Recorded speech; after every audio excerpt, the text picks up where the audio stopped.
When I was about 10 years old, I woke up one morning. I was covered in hair and blood. And I went to my mom and I'm like, are we werewolves? Did I kill somebody last night? Like, what's going on? My mom's like, no, you're not turning into a werewolf. You're turning into a woman.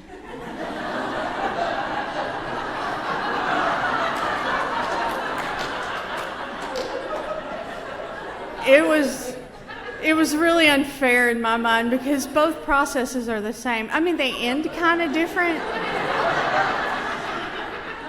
But becoming a werewolf and becoming a woman is the same. Like, you have all these like weird body shape changes and sizes going on. Hair everywhere. Oh my God, like, and you're hangry, and you're hungry, and you're angry, hangry, and you are pissed off the world. You just want to bite people. Like, and blood, so much blood. It's terrible.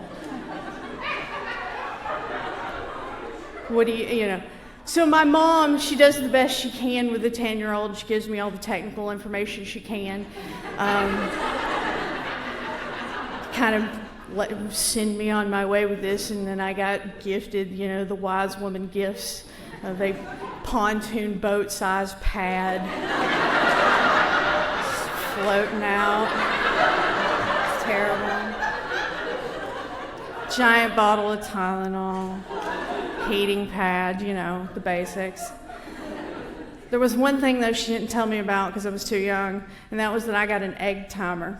On that day, somebody took an egg timer, and they cranked it up all the way to the top, and they let it go, and it started going.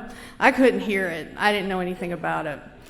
Time goes on. I learned how to deal with periods like we all do, and we manage. And then one day, I find a boy, and I'm like, I like this one.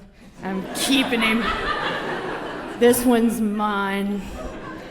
And the minute I did that, this weird phenomenon happened that I describe as tinnitus of the vagina. My vagina started sending out a signal to everyone in my family and everyone in my husband's family, and it was going, babies. And behind it was just tick tock, tick tock. And I really never heard this clock going off behind me. I never heard it. And my husband and I had discussions, but actually before we got married, and had decided that we were not going to have children. And me telling family and friends this was difficult, to say the least. People's need to be in our bedroom was wild. And when I would explain, hey, my husband and I have decided that we don't want to have children, well, then people decided that I needed to be convinced.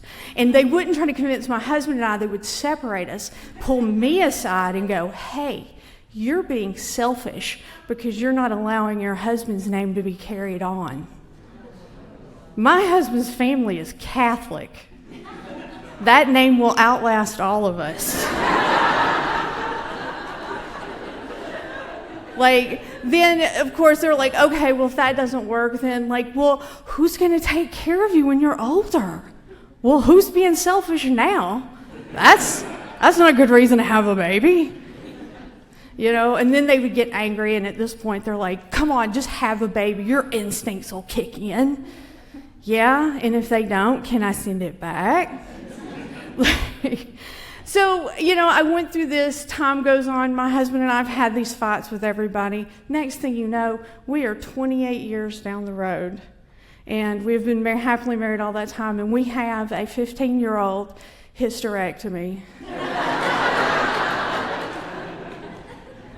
And that day, 15 years ago, was the day that egg timer stopped. That was the day that the tone of the tinnitus of the vagina just died.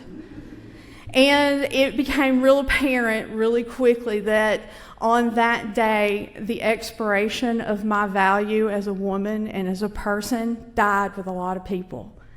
And if I were to stand here and tell you that didn't hurt, I would be lying. But I would like to remind you that there are plenty of women out there who have never had children, who have gone on to do great things, two of which, Dolly Parton